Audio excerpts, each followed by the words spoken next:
Hello friends, I hope you are fit fine and healthy.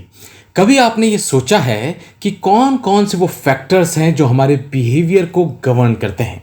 कभी आपने सोचा है कि आप जो एक्शंस लेते हैं वो कैसे ले पाते हैं? एक्शंस और बिहेवियर के बीच में क्या कोरिलेशन है? आपको जीवन में बहुत सारे लोग ऐसे मिलते हैं जो आपको पसंद आते हैं और बहुत सारे ऐसे लोग होते हैं जो आपको नहीं पसंद आते, क्योंकि it's all depend on their behaviour towards us and हमारा बिहेवियर उनके प्रति। तो ये कौन सा ऐसा सब्जेक्ट है जो हमारे बिहेवियर, हमारे माइंड, हमारे एक्शंस को गवर्न कर सकता है? और क्या हम इसे समझ सकते हैं कि अपने बिहेवियर और अपने एक्शन के बीच में हम एक हार्मनी स्टैब्लिश कर लें? कोई ऐसा सब्जेक्ट है जिससे हम ये पता कर सकें कि दूसरे लोग हमारे बारे में क्या परसीव कर रहे हैं, how other people are perceiving about us and how we are perceiving other people, how good और bad our behaviour is, how we take actions into different situation. जी हां, एक ऐसा विषय है जिसकी अगर समझ हो, बेसिक समझ हो, जिसकी थ्योरीज को अगर हम जान लें, जिसके हम डिफरेंट फ्रेमवर्क्स को जान लें, जिसकी समझ अगर हम रखें, तो हम अपने बिहेवियर को, अपने एक्शंस को मैनेज कर सकते हैं, अपनी पर्सनालिटी को पॉलिश कर सकते हैं, अपनी पर्सनालिटी को अट्रैक्टिव बना सकते हैं। तो पर्सनालिटी डेवलपमेंट के लिए भी बहुत इंपॉर्टेंट है और अपने पर्सनल एंड प्रोफेशनल लाइफ में बैलेंस रखना, लोगों के साथ अच्छा बिहेवियर रखने के लिए भी ये बहुत इंपॉर्टेंट है। ये है साइकोलॉजी। और साइकोलॉजी के मॉड्यूल्स में अब स्टार्ट करने जा रहा हूं। ये ना सिर्फ करियर के लिए काम आएगा, बल्कि ये जीवन जीने की शैली भी प्रदान करेगा। इसलिए आप मेरे वीडियो के साथ बने रहें और इन मॉड्यूल्स का ज़्यादा से ज़्यादा लाभ उठाएं। So what are the factors which governs our behaviour? इस बात को हम जानेंगे इन सारे मॉड्यूल्स में, और साइकोलॉजी की समझ रखकर हम अपने जीवन में आगे कैसे बढ़ सकते हैं ये जानेंगे हम इन मॉड्यूल्स में। चलिए लेट्स गेट स्टार्टेड। एक बहुत बड़े ग्रीक फिलोसोफर हुए थेल्स, उन्होंने कहा कि the most difficult thing in life is to know yourself. जीवन में सबसे कठिन कार्य अपने आप को समझना है। और बिल्कुल सही है कि हम अपने जीवन में हमेशा दूसरों को जज करते रहते हैं, उसने ऐसा किया, उसने ऐसा नहीं करना चाहिए था, उसका ऐसा करना क्या सही है या गलत है। लेकिन कभी कभी हम अपने आप को इग्नोर कर देते हैं, अपने आप को नहीं समझ पाते। और जो व्यक्ति अपने आप को समझ गया, अपने बिहेवियर को समझ गया, उसके एक्शंस भी उसी तरह से गवर्न होते हैं और वो लीडरशिप क्वालिटी डेवलप करते हैं, लीडर बनते हैं। तो साइकोलॉजी जानने से आपको अपने बिहेवियर की समझ होगी। आपने देखा होगा, बहुत बार महसूस किया होगा, अपने मोहल्ले में बहुत सारे डॉक्टर्स होते हैं और उन डॉक्टर्स में से एक पर्टिकुलर या एक या दो पर्टिकुलर ऐसे डॉक्टर होते हैं to whom you like to go again and again. उनका बिहेवियर आपके प्रति है ना, कहते हैं कि डॉक्टर का बिहेवियर तो मरीज का आधा दर्द वैसे ही दूर कर देता है। तो जो डॉक्टर अच्छे से बिहेव करे, आपको पसंद आता है, आप उसके प्रति अपना परसेप्शन अच्छा बना लेते हैं। स्कूल के दिनों को याद कीजिए, बहुत सारे टीचर्स ऐसे होते हैं जो आपको बहुत पसंद होते हैं, उनका क्लास वन आपको बहुत पसंद होता है, उनके साथ इंटरवल में थोड़ी बातचीत हो जाए बहुत पसंद आता है, और आज भी टीचर्स डे के दिन उनको याद करते हैं, उनको विश करते हैं। उनका बिहेवियर भी आपको पसंद आता है। बहुत सारे कलीग ऑफिस में ऐसे होते हैं जो परफेक्ट बैलेंस बनाते हैं अपनी पर्सनल लाइफ में, प्रोफेशनल लाइफ में। उनका जो मैनरिज्म होता है, handling of people, managing people excellent होता है और ऐसे लोग लीडर बन जाते हैं। ये सब साइकोलॉजी की अगर समझ रखेंगे तो ये सारे गुण, ये सारे ट्रेड्स कल्टिवेट किए जा सकते हैं। और एक चीज और पता चलती है, व्हाई वी फील बैड और good about a particular moment, और why can not be happy और सैड ऑलवेज। हमेशा आप हैप्पी क्यों नहीं रह सकते, हमेशा आप सैड क्यों नहीं होते हैं? ये सारे जो न्यूएंसेस हैं, हमारी पर्सनालिटी के ट्रेड्स हैं, साइकोलॉजी की समझ रहेगी तो ये समझ पाते हैं और अपनी पर्सनालिटी को डेवलप कर सकते हैं। तो सबसे पहले देखते हैं why this video, why I am making this video and why I am starting modules on request of all students. First thing, if you understand psychology, you can understand and modify your behaviour. आप psychology की समझ रखेंगे तो अपने behaviour को, अपने actions को आप गवर्न कर सकते हैं, डिसाइड कर सकते हैं, समझ के साथ ले सकते हैं। अपने बिहेवियर की समझ रहेगी तो आप अच्छा बिहेव क्या है, बुरा बिहेव क्या है, इसको समझ पाएंगे। How your body, how your mind is taking actions, इस प्रोसेस को भी समझ पाएंगे। You can understand others behaviour, दूसरों के बिहेवियर को भी समझ पाएंगे कि उस पर्टिकुलर मोमेंट में उस व्यक्ति ने ऐसा डिसीजन क्यों लिया, और आप अपने दोस्तों को, अपने कलीग्स को फीडबैक दे सकते हैं उनके इंप्रूवमेंट के लिए। तो ये दो इंपॉर्टेंट पॉइंट है जो साइकोलॉजी की समझ अगर आपको होगी तो आप इसको समझ पाएंगे। Third, control over your actions. Since you have a knowledge of your behavior, since you know what is the relationship between behavior and action, so you have a control over actions, especially on heated moments। हम जब कहते हैं ना कि कभी बहुत आपको anger आ रहा है, बहुत गुस्सा आ रहा है, तो आप अगर साइकोलॉजी की समझ रखते हैं तो आप अपने गुस्से को कंट्रोल कर सकते हैं। आप मैकेनिज्म जानते हैं कि गुस्से को कैसे कंट्रोल किया जाता है। कोई इमोशनल मोमेंट आपके जीवन में घटित हुआ है, so you know how to handle that situation. So handling touchy और ट्रिकी सिचुएशंस को भी आप समझ पाते हैं। Broader vision for life and respect for others. आपका जीवन का दृष्टिकोण ब्रॉड हो जाता है, आपकी एक्सेप्टेबिलिटी बढ़ जाती है, लोगों की एक्सेप्टेबिलिटी आपके प्रति बढ़ जाती है, इसलिए आप उनको रिस्पेक्ट देते हैं और आपको भी रिस्पेक्ट मिलने लगता है। Ultimately, for students' perspective, you improve your personality because your actions and behaviors are in symphony now. You develop your leadership quality because you are having traits to understand others. You develop your leadership skills. और सबसे important, satisfaction आपको life में मिलने लगता है। आप समझते हैं रिवॉर्ड का कॉन्सेप्ट, आप समझते हैं पेनल्टी का कॉन्सेप्ट, आप समझते हैं रीइंफोर्समेंट का कॉन्सेप्ट समझते हैं, तो सेटिस्फाइड होना भी समझते हैं और अपने लाइफ के प्रति एक पॉजिटिव एटीट्यूड डेवलप करते हैं, जो कि बहुत इंपॉर्टेंट है। हम कहते हैं कि सारा नॉलेज अगर आपको हो गया, अपने सब्जेक्ट मैटर के प्रति आप बहुत विद्वान हो गए, but if your attitude is negative तो आप जीवन में कहीं नहीं जा सकते। Your attitude defines your altitude, हम ऐसा कहते हैं सोशल साइंस में। तो साइकोलॉजी पढ़ के पॉजिटिव एटीट्यूड भी कल्टीवेट कर सकते हैं और ओवरऑल देखें, परसेप्शन टू अ लाइफ आपका ब्रॉड हो जाता है, विजन आपका ब्रॉड हो जाता है। आप अपने लाइफ के प्रति जो परसेप्शन रखते हैं, उस संकीर्ण परसेप्शन से आप ब्रॉडर पर्सपेक्टिव की ओर जाते हैं। तो साइकोलॉजी को समझना बहुत इंपॉर्टेंट है और पर्सनालिटी डेवलपमेंट में ये बहुत इंपॉर्टेंट टूल है। तो आज के मॉड्यूल में हम देखेंगे कि साइकोलॉजी क्या है और इसके स्कूल ऑफ थॉट कौन कौन से हैं। स्कूल ऑफ थॉट से मतलब यह है कि कौन कौन से पायनियर्स साइंटिस्ट थे, सोशल साइंटिस्ट थे, साइकोलॉजिस्ट थे, जिन्होंने साइकोलॉजी को एक सब्जेक्ट के रूप में इंट्रोड्यूस किया, इसमें रिसर्च करना शुरू किया। So let's get started. What is psychology? So psychology is derived from two Greek words, psyche and logos. Psyche means soul and logos means study. So you can say psychology is the study, rational course of study of soul. Or science, it is the science of mind and behavior. ये दो definition है science की, but यहां पर एक trick है, एक twist है। How we can study the soul, how psychology can be study of soul, because soul can not be touched, soul is intangible. इसीलिए different school of thought evolve हुए। तो आप ये कह सकते हैं माइंड और बिहेवियर के बीच की जो केमिस्ट्री है, इस पूरी केमिस्ट्री को समझने का नाम साइकोलॉजी है। It is the rational course of study of your soul, how your behave and how your mind govern your actions. So now let's see what are the school of thought. तो पहला school of thought है structuralism. Structuralism जो school of thought है, इसके founding father हैं एक बहुत बड़े जर्मन साइकोलॉजिस्ट विल्हेम वुंड।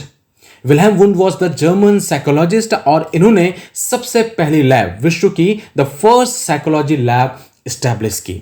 इन्होंने कहा कि psychology is the study of conscious experiences, जिसको हिंदी में हम चेतना कहते हैं। कॉन्शियस एक्सपीरियंसेस यानी मैं बोल रहा हूं और आप मुझे सुन रहे हैं, ये आपका कॉन्शियस माइंड मुझे सुन रहा है और मेरा कॉन्शियस माइंड ये मटेरियल मुझे दे रहा है कि मैं आपके साथ बात कर पा रहा हूं।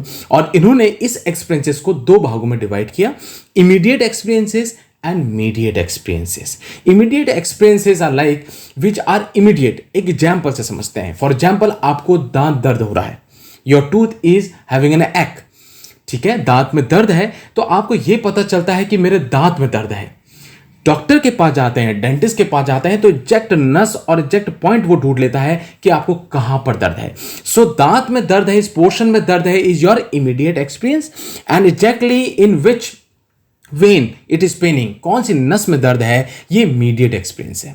एक और एग्जाम्पल से समझते हैं। आप एक रूम में हैं, टेम्परेचर बहुत डाउन हो गया, आपको ये पता चल गया कि टेम्परेचर यहां बहुत ठंडा है, बहुत कम है, यह आपका इमीडिएट एक्सपीरियंसेस है। When we have thermometer, exactly आप बता देंगे कि -10 डिग्री सेल्सियस यहां का टेम्परेचर है, ये मीडिएट एक्सपीरियंस है। So mediate experience are more accurate. और इन्होंने कहा कि psychology is the science and art of introspection.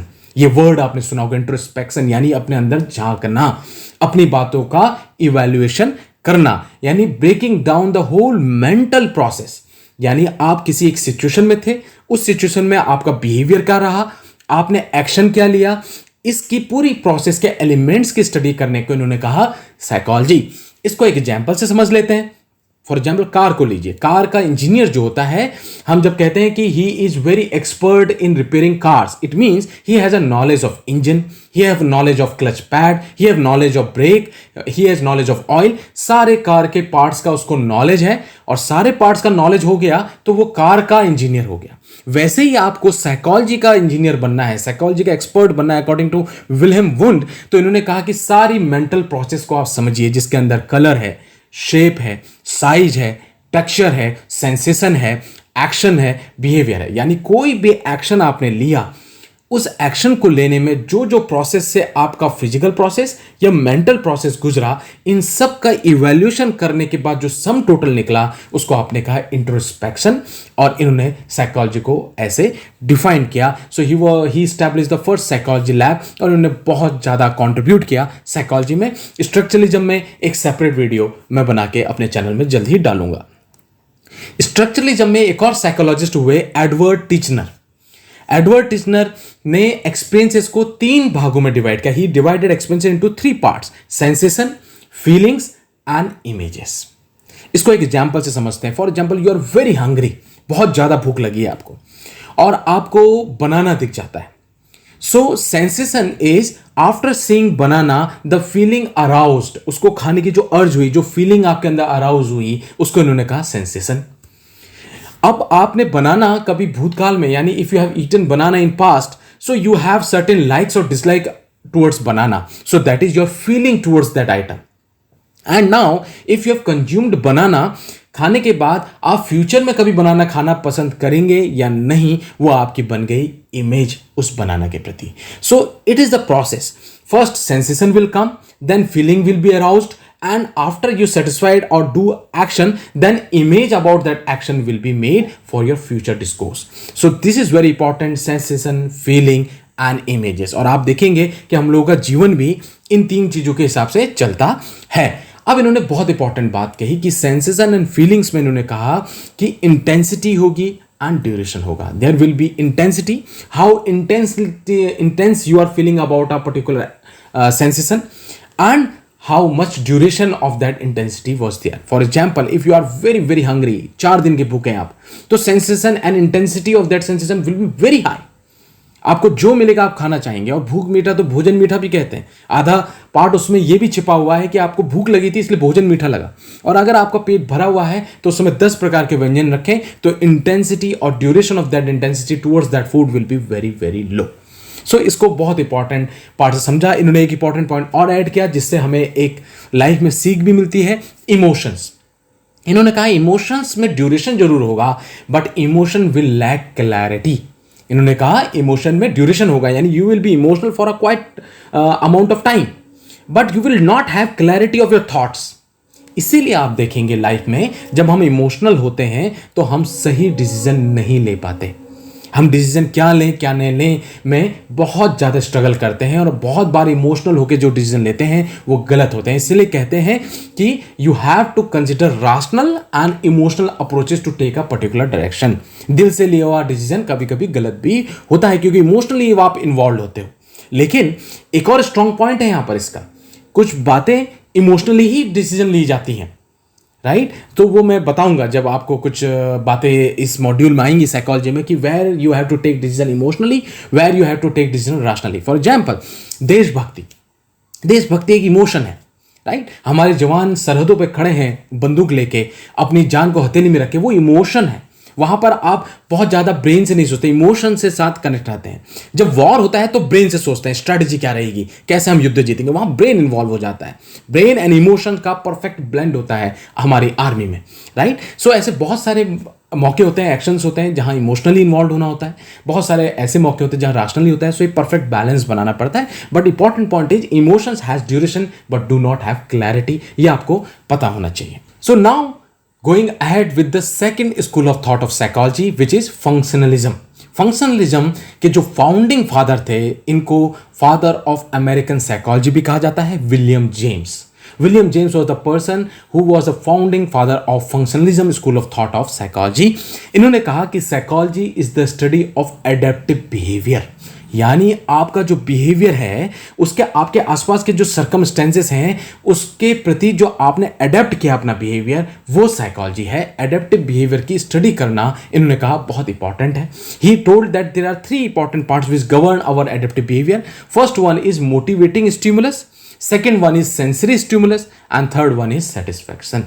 एक और एग्जाम्पल से समझते हैं। अगेन हंगर का एग्जाम्पल लेते हैं। Suppose you are very hungry, so hunger जो है ये आपका मोटिवेटिंग स्टिमुलस है, ये आपको मोटिवेट करेगा खाने के पास जाने के लिए और फूड को सर्च करने के लिए, right. So motivating stimulus is hunger and suppose you got certain eating items, so sensory stimulus will be activated that yes this is the food item, you are hungry और उसको मैंने प्राप्त करना है और I have to get it.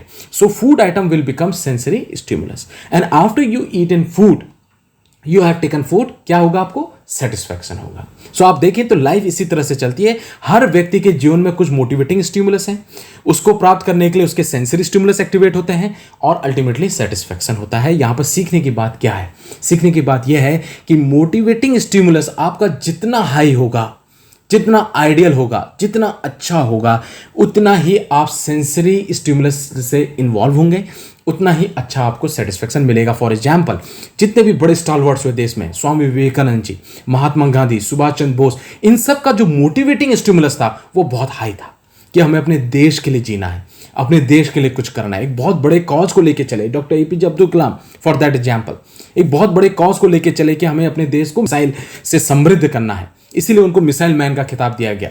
उन्होंने बड़े बड़े मिसाइल लॉन्च की, उनका एक ख्वाब था।